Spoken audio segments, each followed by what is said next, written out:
Hoje a nossa convidada é uma pessoa que já fez mais de 2.500 júris, representa a sociedade e fala o que pensa.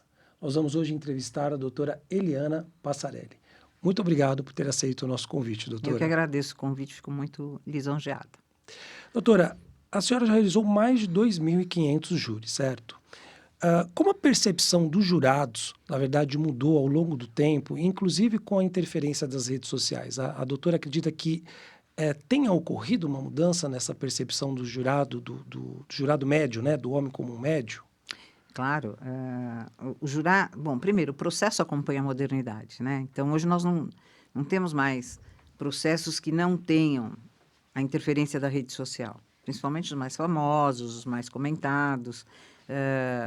A gente acaba formando uma opinião na mídia, né? Tanto para o bem ou tanto para o mal, quer dizer, para acusação ou para defesa, isso é muito comum.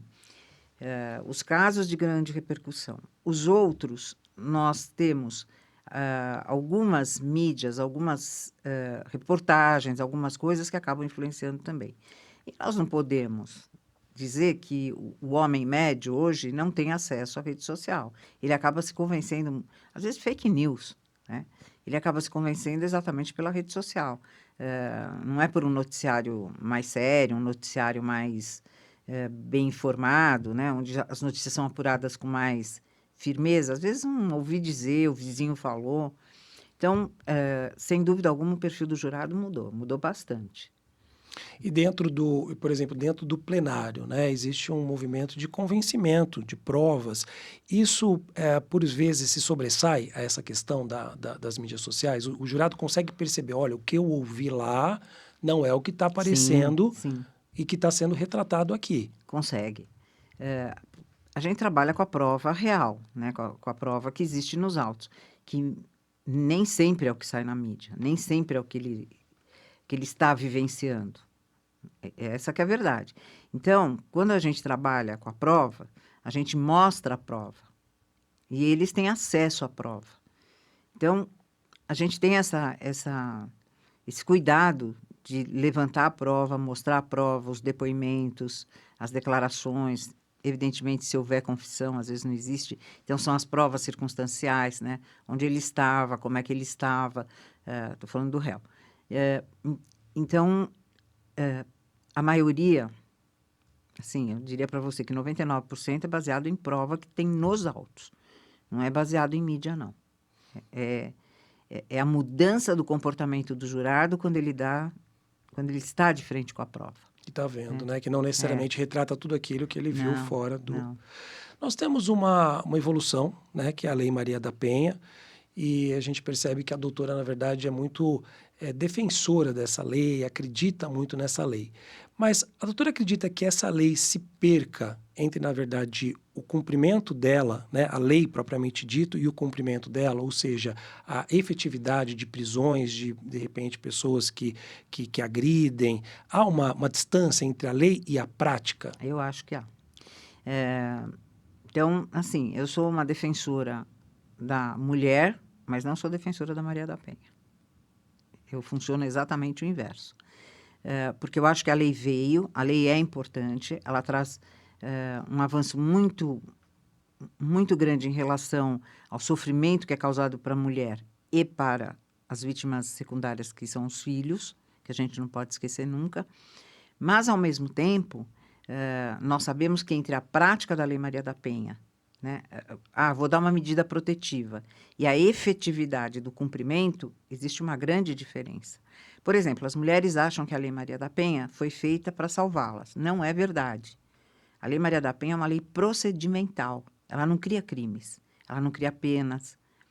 Ela diz o seguinte: olha, a partir de hoje você tem uma medida protetiva, o fulano não vai mais chegar perto de você. E quem é que vigia se não vai chegar mais perto de você? É porque ela Se tem que cria... voltar para casa depois, né, da ocorrência. Exatamente. Se cria uma falsa crença que ela está protegida. Não está. Ela não está protegida. Mas o que se criou, digamos assim, em termos de a efetividade de Maria da Penha, é que ela está 100% tranquila. Não está. Não está. Ela precisa de uma proteção efetiva do Estado, ela precisa de uma rede de apoio. E essa rede de apoio se perde no meio do caminho. Então, quando foi criada a Lei Maria da Penha, foi criada com a melhor das intenções, mas ela foi feita para funcionar até a página 3. Da 3 em diante, a gente não consegue mais fazer funcionar, porque falta toda uma rede de apoio. Claro, melhorou muito. A Lei Maria da Penha é de 2006. Então, nós estamos falando aí numa evolução de 20 anos, né? Eu, logo no começo da Maria da Penha, eu tive um delegado que atendeu uma mãe com as crianças e tudo mais, e pela Lei Maria da Penha, ele que tinha que dar segurança àquela mãe, naquele momento. Ele colocou-a na sala de emergência da Santa Casa de Misericórdia, que era o lugar mais próximo que ele tinha da delegacia, por não saber onde colocá-la durante a madrugada. Então, quer dizer, e depois, no dia seguinte, ela tem que voltar para casa. No dia seguinte, o agressor dela está solto na rua. Então, você fala assim, agora a pena é de 20 a 40 anos. Ah, que maravilha. Ele cumpre. Ele fica preso 20 anos? Ele fica preso 40 anos? Não fica. Né? Então, a gente tem que tomar muito cuidado quando a gente né, fala da Lei Maria da Penha como se ela fosse uma solução imediata e contínua para os problemas, porque não é verdade. E às vezes até acontece, né? Eu gostaria da sua opinião, porque nós sabemos que muitas mulheres de fato sofrem esse tipo de violência, né? E às vezes é uma delegacia muito grande o número de pessoas.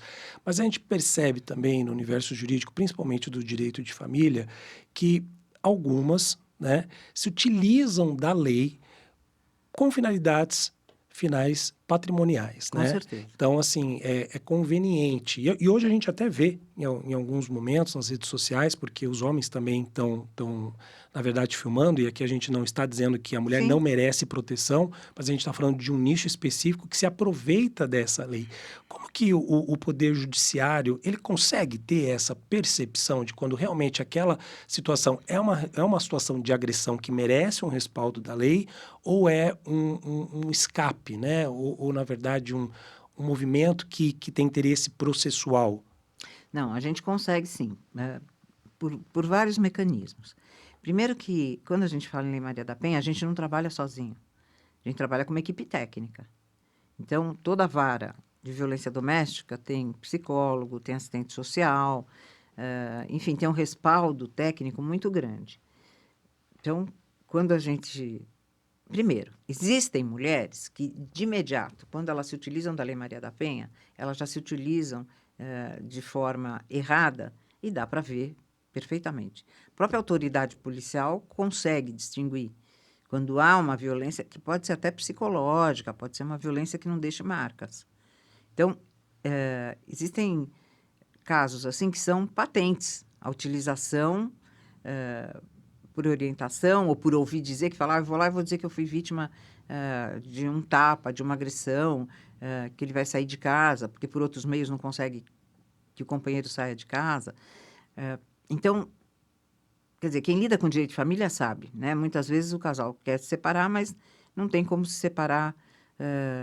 Um vai para a direita, outro vai para a esquerda. Aí a briga é patrimonial.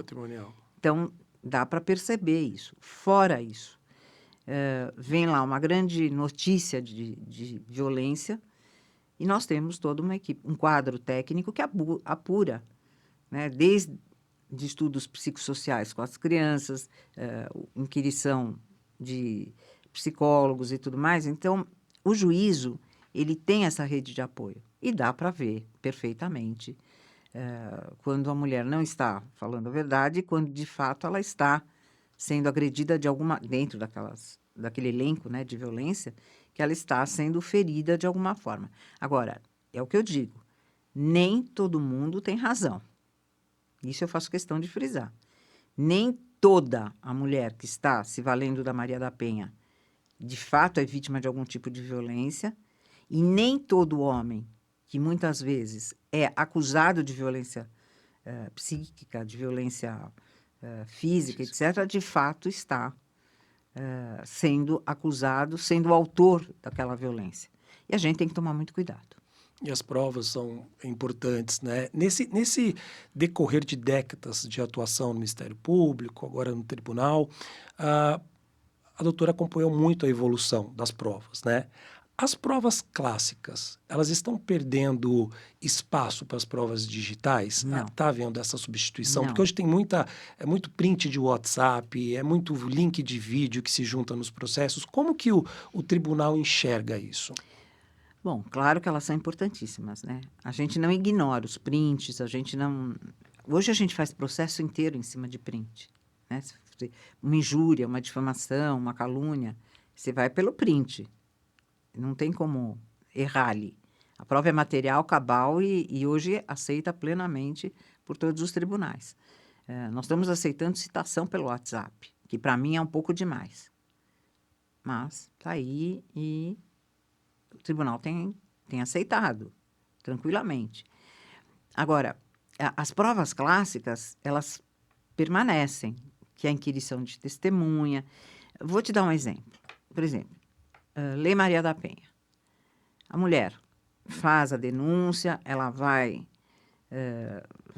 para uma audiência, na audiência ela volta atrás. Isso acontece muito. Não quer mais, não porque o fato não ocorreu, porque de alguma forma ela foi ameaçada, ou de alguma forma ela perdoou, porque a gente sabe que na Lei Maria da Penha você está fazendo todo um processo emocional. É uma justiça diferente, né? O que era uma ligação emocional afetiva virou ódio, virou qualquer outro tipo de sentimento, mas a gente não está falando de um processo altamente técnico. Até porque às vezes existe uma dependência também emocional, né? Dependência econômica, dependência emocional, o fato da pessoa ainda estar ligada sentimentalmente ao autor, ou vice-versa. Então, ela vai para o processo e ela desiste. Na frente do... Já cansei de ver isso. Na frente do juiz, na frente do promotor, porque quando a gente está no tribunal, a gente vê a prova completa, né? Você vê toda a audiência que foi gravada, você vê Sim. tudo o que está acontecendo. E ela vai lá e fala, não apanhei. Não, falei aquilo porque eu estava com raiva. Por que a gente continua, então, o processo? Porque você tem as provas que não são exatamente as palavras dela. É a inquirição do policial militar que atendeu a ocorrência, é a inquirição da psicóloga que acabou sendo colocada no processo através de laudos. Então, você tem outras provas circunstanciais, é o vizinho que chama a polícia para se chegar à condenação. Então, estas provas continuam muito válidas, né? Estas provas, ao lado das provas digitais, elas têm fundamento e meios muito próprios e muito rápidos para a gente chegar à conclusão. Então, não é porque a mulher não quer mais que não haverá condenação. Hoje em dia não existe mais isso. Sim. Ela pode desistir do que ela quiser, mas o processo continua.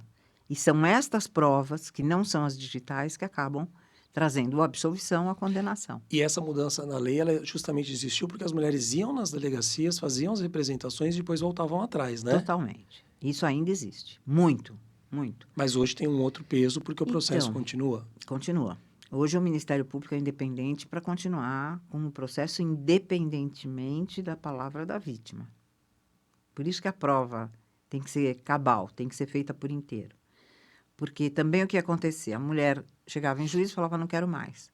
E aí o promotor pedia a absolvição, o juiz dava a absolvição porque não tinha mais o que fazer.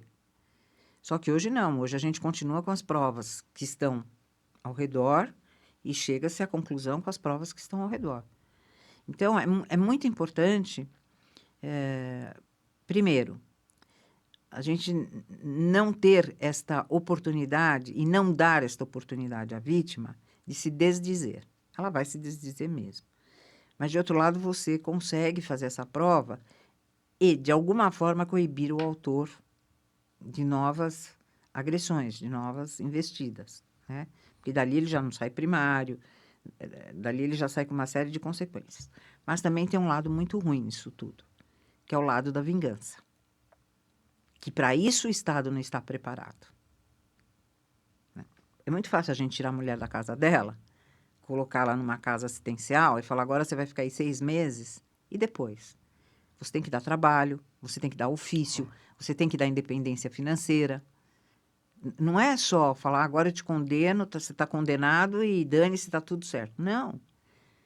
Porque ao lado disso vem uma série de consequências que é a vida dessa pessoa, que vai mudar assim, ó, de um dia para o outro. E a gente percebe isso muito em outras legislações também, né? Por exemplo, na atuação de direito de família, o ECA. O ECA é muito bonito. Quando você fala de uma ressocialização, de uma adoção, de uma volta, né, à família de origem, mas e a estrutura, né, dos serviços públicos que têm que ser fornecidos? Então, eu acho que peca, O né, a ECA ainda é legislação. melhor. Eu fui promotora da infância e juventude durante pelo menos uns 6 anos, logo que o ECA veio, né, em 1990. Você sabe que eu nunca arquivei um processo? Eu ficava acompanhando. Eu acompanhava... Até o desfecho dele final. Não, até os 18 anos. Então, eu Interessante. pegava um menor infrator com 12 anos de idade. Ninguém me aguentava mais no fórum, porque eu não arquivava. Eu fazia voltar lá todo mês, fazia assistente social ir lá todo mês, fazia psicóloga analisar todo mês. Eu atormentava a vida deles. Por quê?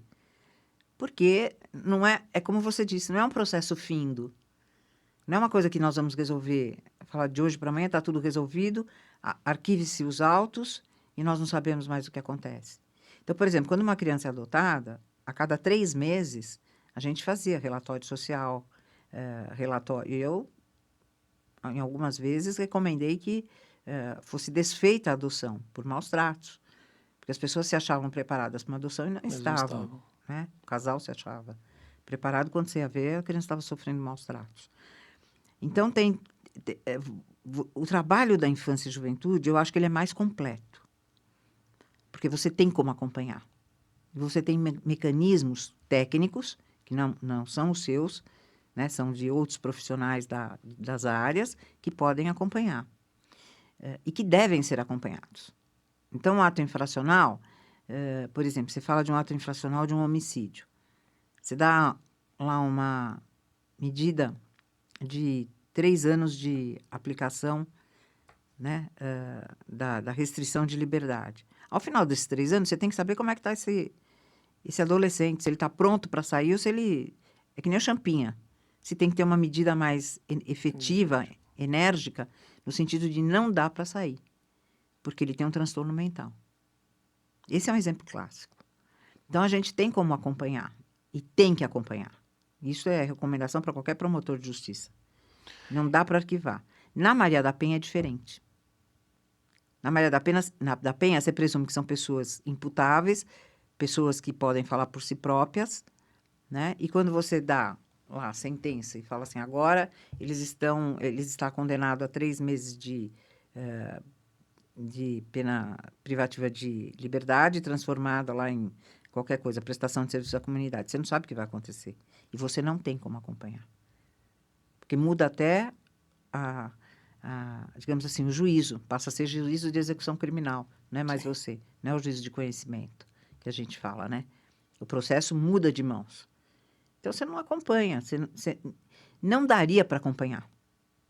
Enquanto a vara da infância você consegue acompanhar, numa Maria da Penha você não acompanha.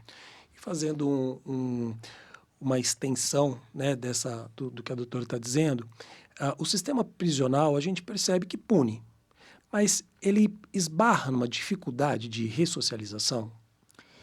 Olha, eu estou hoje no Conselho Penitenciário do Estado de São Paulo. O trabalho é muito bem feito. É um trabalho insano.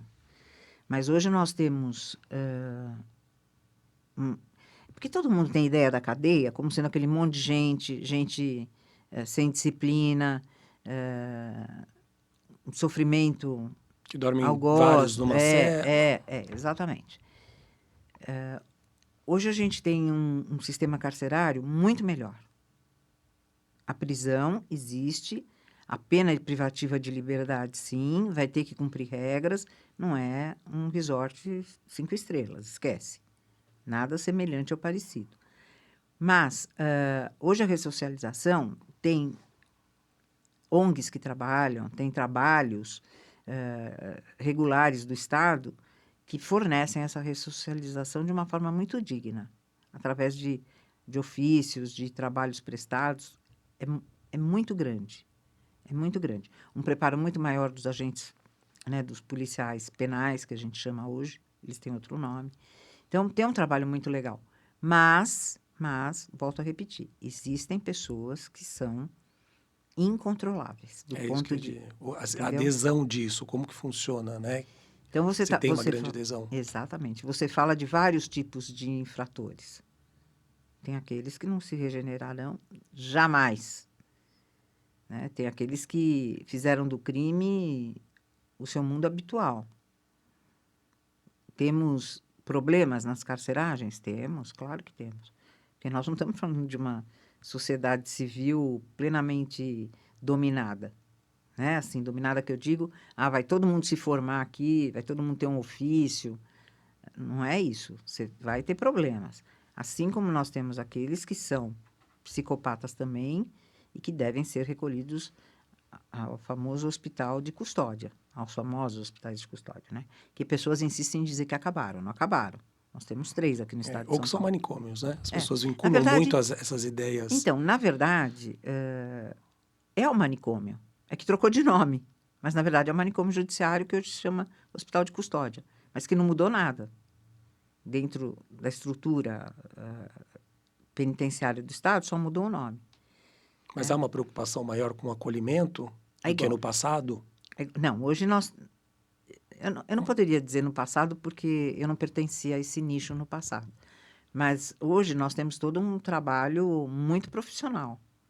Mas não deixa de ser um lugar onde você acolhe as pessoas que não estão mais em condições de viver em sociedade. Que por si só isso já é difícil, E né? já é Uma tarefa difícil. exatamente, já é um lugar onde você não tem tempo. Tempo que eu digo é assim, para que as pessoas permaneçam. Elas permanecem enquanto elas forem doentes.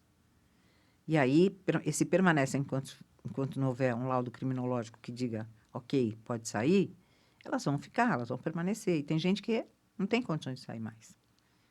E que não dá para ressociabilizar, não dá para trazer para a sociedade, porque assim que sair vai matar, assim que sair vai cometer novos delitos, vai estuprar. Isso é uma realidade, isso é uma doença mental e tem que ser tratado como doente mental. E o Código Penal pune, né, no sentido de, vou dar uma pena? Não, vou dar uma medida de segurança. Porque a periculosidade é grande e vai ficar. Então, isso ainda existe. Hoje a gente tem visto muita exposição, né? Eu fico até, às vezes, refletindo um pouco sobre isso. E a gente está normalizando muitas coisas. Eu Já vejo normalizou. muitas notícias de crianças, muitas notícias de feminicídio, né? De coisas que a gente olha, até se sensibiliza, mas eu não posso fazer nada. A doutora acha que essa exposição da mídia, das redes sociais, de trazer isso, pode fomentar, pode induzir aquela pessoa que estava quietinha lá no canto dela a fazer algo no mesmo sentido do que aquilo que ela Pode. tá vendo? A glamorização do crime hoje é um negócio muito perigoso. Nós banalizamos os crimes, banalizamos as punições, nós banalizamos de tal maneira que a banalização se tornou um hábito. Eu não tenho a menor dúvida. Então, quando você falava em homicídio, outro dia eu falei isso no programa Chupim, e é real. Enquanto você falava, na minha adolescência, na minha juventude, eu ouvi falar de um homicídio mais próximo de mim, sim, pessoa que eu teria contato um dia, tal. Hoje em dia, nós temos contato todos os dias com criminosos, e muito. As cenas de crime, pode reparar, né? Assim, as cenas que você vê dos crimes acontecendo hoje, devido às câmeras, eu não saberia te dizer hoje, por exemplo, num Instagram da vida, num TikTok da vida, quantos a gente vê por dia? Então, nós banalizamos os crimes mesmo. Quem não banalizou os crimes, conseguem se aproximar deles todos os dias. E acaba achando normal uma atitude daquela. Quem não mudou o pensamento foram os nossos congressistas. Primeiro porque não pune rede social em relação à exposição de delitos. De vez em quando até ensinam como praticar delitos. Essa que é a verdade. a forma pela qual vai se praticar. Segundo, eles não contam como deveriam ser as penas. Ninguém fala como deveria ser a pena. Né? Eles não criminalizam de forma correta. E ninguém está preocupado com isso. Eu não vejo as pessoas preocupadas, qualquer congressista. Eu não vejo você preocupado. É que a gente não pode falar nome, não pode, né? Até em função do ano eleitoral, então a gente não pode aqui dar nome aos bois, né? Mas grande parte dos congressistas, você vê fazendo vídeo, conteúdo. Me mostra uma lei que esse cara tenha feito e que efetivamente tenha sido para piorar a situação de réu, para piorar a situação de bandido. E é interessante também que assim não se mostra, né? Porque com certeza as pessoas são condenadas, existe todo um processo que leva elas a uma pena de reclusão, mas não se mostra a resolução, né? Inclusive a gente recebeu recentemente o secretário de Segurança Pública, ele falou, olha, mostraram todo um contexto, todo um enredo, nós conseguimos prender os bandidos. Não mostraram que nós conseguimos prender o bandido. Mas o enredo que aconteceu no local, os tiros, o crime, a morte, isso foi muito explorado, inclusive em rede nacional. Mas o trabalho efetivo da polícia, que prendeu no dia seguinte, como foi, não se mostra. E isso acaba, na verdade, isso é uma preocupação que eu acredito que exista, né? Porque quando você tem, por exemplo, um assassinato, né, que a figura principal desse assassinato vira uma estrela, né, onde recebe dinheiro, onde vai para uma plataforma de streaming, isso faz com que as pessoas que de repente não têm uma cabeça boa pensem, bom, então esse pode ser o caminho, porque no final das contas eu vou ser entrevistado por uma rede de televisão, eu vou amanhã depois ganhar X mil reais para poder estar fazendo um documentário da minha vida, eu vou tirar foto, como nós vimos recentemente, né, eu vi em particular da Elisa tirando uma foto com um fã, ou seja, essas pessoas passam a ter fãs.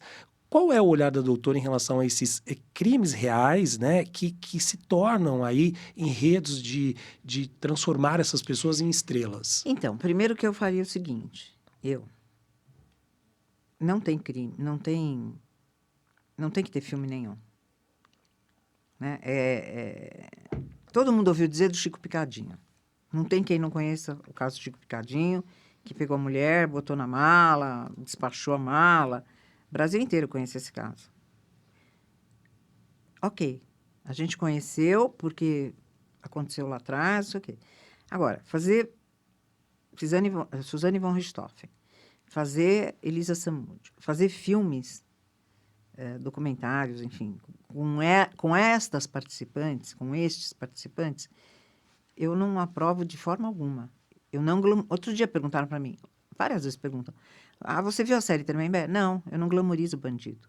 Desculpe. Eu não glamorizo o bandido, eu não vou ver. Se fosse um documentário que mostrasse toda a investigação, como é que se chegou à autoria, como é que se deu até a prisão, sentença, ok. Mas ficar entrevistando o bandido, desculpe, não é comigo. Não é mesmo. Agora, quando o cara morrer, aí você faz. Já morreu. No sentido de, não vou glamorizar mais a pessoa, porque ela não vai ganhar dinheiro com isso, e tá tudo certo. Eu não duvido nada que daqui a pouco nós tenhamos uma Suzane von Richthofen fazendo propaganda. De qualquer coisa, de qualquer produto. Né? Elisa Matsunaga, a mesma coisa. Você não, as pessoas realmente glamorizam. O Nardoni indo ao supermercado, tinha que estar todo mundo preso. Eles estão cumprindo pena. E ainda há uma tendência até, porque o senso comum vê a série que não necessariamente retrata a realidade, até porque trata-se de uma ficção. Sem dúvida alguma. Então, eu me recordo que amigos me disseram, por exemplo, que será que a Elisa não fez também, né? Ele não provocou essa situação, porque foram anos de exploração. Então, assim, as pessoas ainda acabam tendo, e o que eu quero dizer, que as pessoas acabam tendo, na verdade, uma visão totalmente distorcida da realidade do que está acontecendo, né? Porque a ficção traz isso e é muito mais fácil as pessoas acreditarem no que elas estão vendo numa plataforma de streaming. Sem dúvida. Não, e aí acham que entendem tudo do crime, né? Que acompanharam todo o crime. Não é verdade. Agora, tem coisas que são muito interessantes. Quando eu digo assim, se você pegar toda a prova do processo, pega a prova, destrincha a prova e faz o documentário em cima da prova, as pessoas podem pensar o que elas quiserem, tanto para absolvição quanto para condenação. Não é? Mas trabalha em cima da prova. Pega os autos e vai lá e conversa com o fulano que viu isso, conversa com o ciclano que viu isso, conversa com... o caso da Elisa Matsunaga é um caso muito interessante, porque você tem duas vertentes do caso. Não estou dizendo a Suzane von Richthofen, que não tem nenhuma. Mas no da Elisa, você tem duas vertentes. E você pode chegar à conclusão que você quiser. Claro, outro dia também comentei isso na TV. Se ela talvez não tivesse terminado o delito, exaurido o delito da forma que ela exauriu, cortando, levando embora, fazendo toda aquela coisa horrorosa, talvez a pena dela fosse menor. Porque o que aconteceu naquelas quatro paredes, ninguém sabe. Nós não temos nós temos a versão dela que sobreviveu e não temos a dele, óbvio, porque morreu. Dali para frente, o caso se tornou absolutamente insano quando ela resolve pôr na mala, resolve, né? É parada por um policial militar, pergunta o que ela tem na mala, qualquer coisa assim, e aí se tornou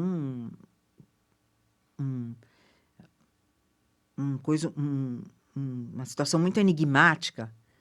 Como é que ela fez aquilo? Se ela teve auxílio de alguém? Ninguém sabe.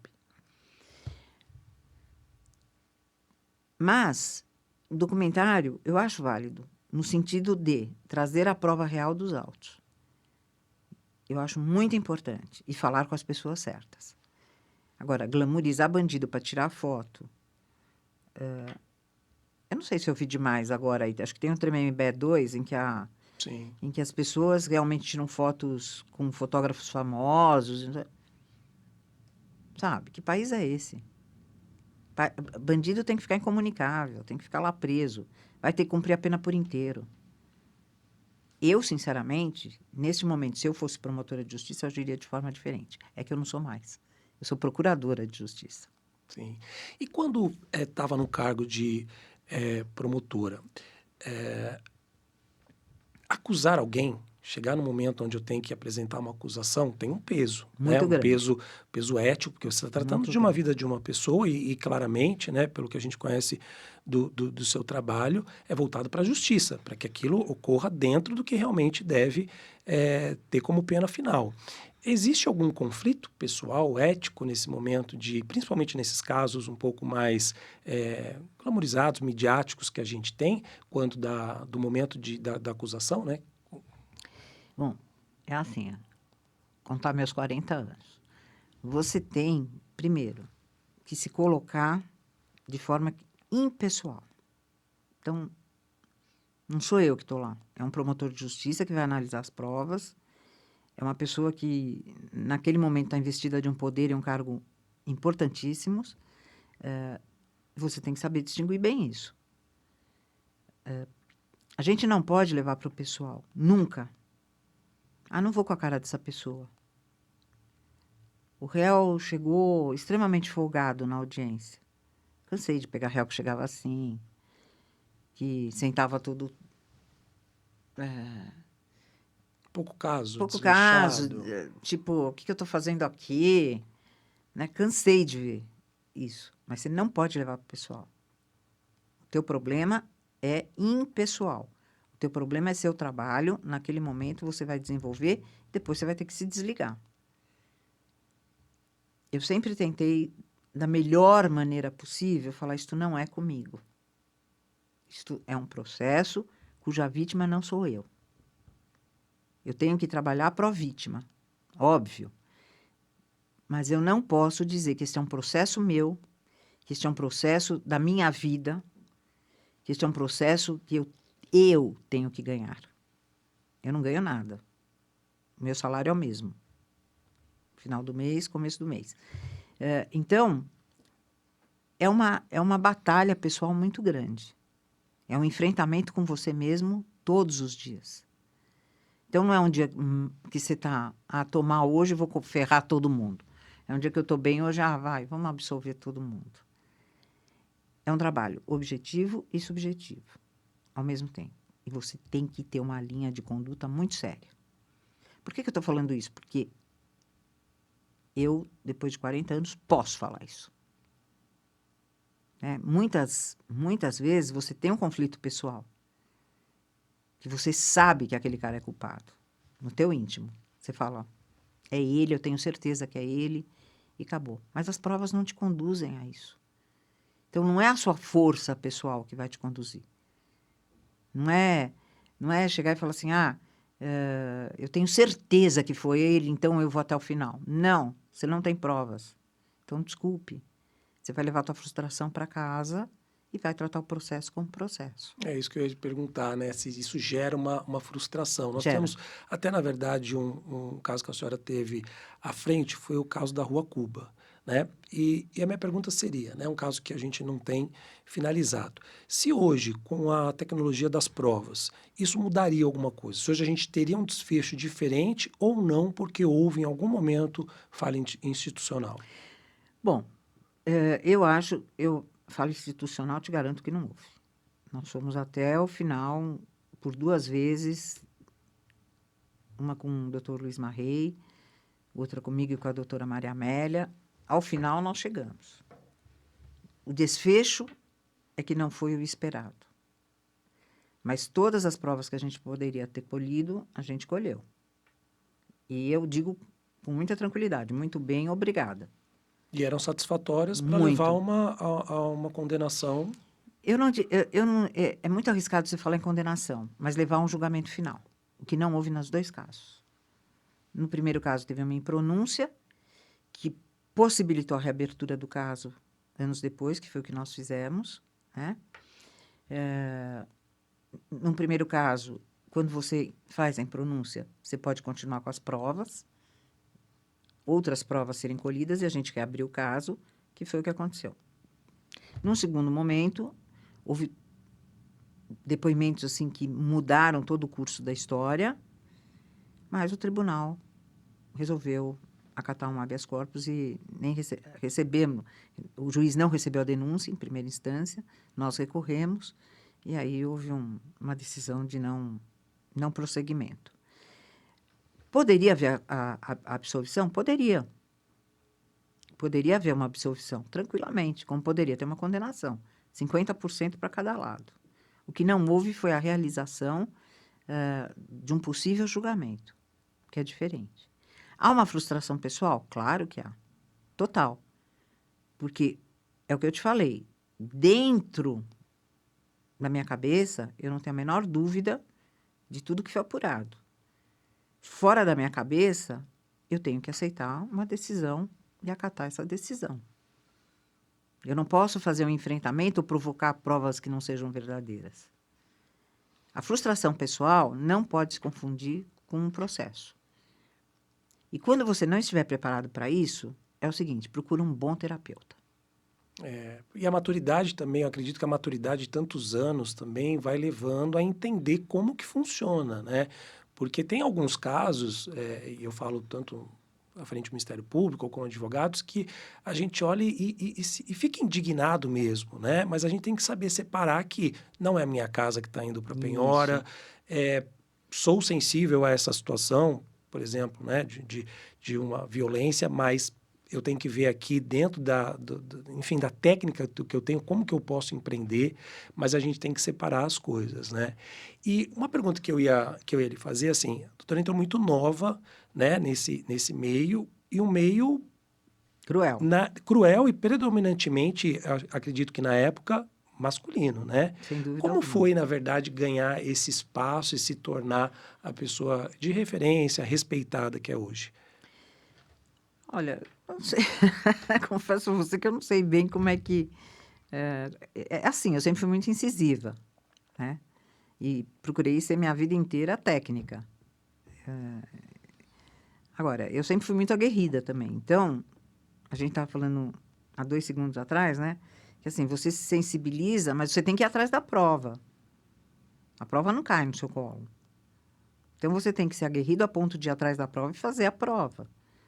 Então, você se convence, às vezes, com o que está nos autos? Não, não me convenço. Então, desculpe, quem vai trabalhar agora e fazer de forma diferente sou eu. Cansei de ouvir testemunha em gabinete. Cansei de ouvir vítima em gabinete. Eu mesma chamava, eu mesma ouvia, porque eu queria me convencer, né? Então, no meu caso, especificamente, eu entrei numa época que mulheres não entravam em concurso público. E eu entrei em 2 concursos públicos, que eu diria para você que mulher... na Justiça Militar Federal, por exemplo, Exército, Marinha, Aeronáutica e Crimes contra a Segurança Nacional. Eu entrei na época da ditadura, por concurso público normal. Nem eu sei como é que eu entrei. Assim, no sentido de conhecimento jurídico. Mas ingressei. E fui enfrentar as 3 armas. Né? Porque a justiça militar, os militares que dominavam. Tenho que agradecer muito, porque foi uma experiência maravilhosa e não sofri nenhum tipo de pressão. Nenhum. 0. Mas a figura feminina não se impunha. Às vezes você tinha que ser muito mais masculinizado do que as 3 armas que estavam lá. Né? No sentido de falar... Firmeza. Firmeza. Mas não sofri... Isso eu tenho que deixar muito claro. Na época da ditadura, não sofri nenhum tipo de pressão. Nem... Assim, você vai absolver, você vai condenar? Nada, nunca. Fui para o Ministério Público da mesma forma. Fui muito respeitada pelos colegas, pelos juízes que eu trabalhei. Mas, eu diria, delicadeza foi meu tom? Não. Delicadeza no trato com as pessoas, claro, sempre. Mas aguerrida no processo, sim, brava, sempre. Então, eu não consigo... E também porque é concurso público, então você tem a mesma autoridade que o outro, né? Eu acredito que, por exemplo, para delegados de polícia seja mais difícil quando você é mulher. Porque ela dá de frente com o fato, ela tem que decidir naquele momento. Às vezes existe... na hora que está acontecendo, você tem a raiva das pessoas, você tem o assédio, você tem todo mundo nervoso. Quando chega na nossa mão... todo mundo que estava nervoso fica calmo. Porque não é mais o fato acontecendo, é o papel. Então, eu não tive... eu tive alguns casos assim de machismo, óbvio, muitas vezes por parte de advogados, principalmente no Tribunal do Júri. Um enfrentamento pessoal, assim, de quase agressão física.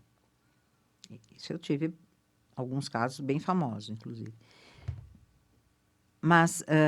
pelos colegas, eu não senti isso. Senti, lógico, mas não era uma coisa constante, não era uma coisa todos os dias que eu enfrentava. Era raro, muito raro. Principalmente quando a gente chega numa comarca, porque ninguém te conhece. Ninguém sabe da forma que você vai trabalhar, né?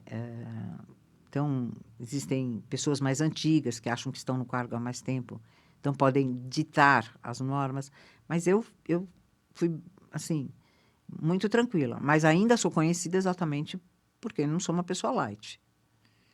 Não sou aquela pessoa que você vai convencer em 30 segundos e vai falar, está resolvido. Não, não está resolvido. Vamos começar do 0 de novo. Mas isso é da minha personalidade. Então, talvez algumas colegas tenham mais dificuldade em lidar, impor, né, a sua presença, impor a sua pessoa. Porque a gente é autoridade, desculpe. E eu não transaciono autoridade com ninguém. Não transaciono a autoridade que o Estado me dá. Isso eu não faço mesmo. Porque eu estou investida no cargo, eu sei até onde eu posso ir, né? Assim, no sentido de... não de liberalidade, mas no sentido de condução correta da ocorrência, e vou fazer. Então, eu acho que para mim foi um pouco melhor em função da minha personalidade. Finalizando aqui o nosso podcast, eu vou lhe fazer uma pergunta, que é uma pergunta do podcast. Se a doutora estivesse agora à frente de um tribunal e, na verdade, estivesse prestes a receber uma sentença pela sua trajetória, qual a sentença que a doutora acha que receberia? Eu receberia? Olha, eu acho que medida de segurança por inimputabilidade. Não, brincando.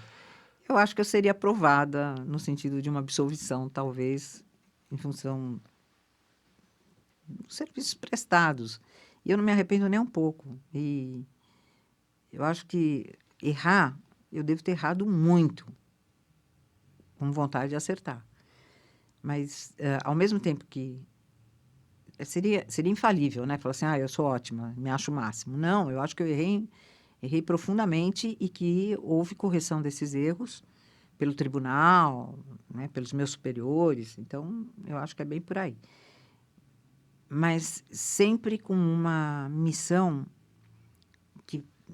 que me foi dada, e eu acho que me foi dada pelo Eterno mesmo, que é o cumprimento de uma missão. É assim, fazer justiça, ponto. É a minha justiça? Eu procuro fazer a justiça primeiro dentro da legalidade, e dentro de normas de urbanidade, no sentido de o que eu faria nessa situação? Como é que eu procederia nessa situação? Que é muito do júri. Eu sempre comecei o júri fazendo essa pergunta aos jurados. Se os senhores reconhecerem que os senhores fariam da mesma forma, absolvam. Uhum. Porque os jurados estão lá como pessoas do povo. Não precisam ter a nossa técnica. Então, assim, se vocês, chegando ao final do processo, é a primeira frase se vocês chegarem ao final do processo e falarem, eu faria exatamente igual, absolvam. Ou se vocês falassem, não, isso eu não faria, condenem. Sim. Então, nem sei se eu seria condenada ou absolvida, mas eu sempre procurei agir dentro de daquilo que eu entendo por justiça, daquilo que a lei manda, daquilo que tem que ser cumprido e acabou. Muito obrigado Eu que por ter mais agradeço, uma viu? vez aceito o nosso Um convite. prazer. Obrigado pela aula que nos foi dada aqui e pela contribuição não só aqui no meu podcast, mas em tantos outros que a doutora participa, programa que leva uma informação clara, né, à população que precisa também ouvir um pouco esse outro lado, o lado do bem, o lado do fazer. Pessoal, e se vocês estão gostando do nosso conteúdo, vai lá, se inscreve no nosso canal e vejo vocês no próximo episódio.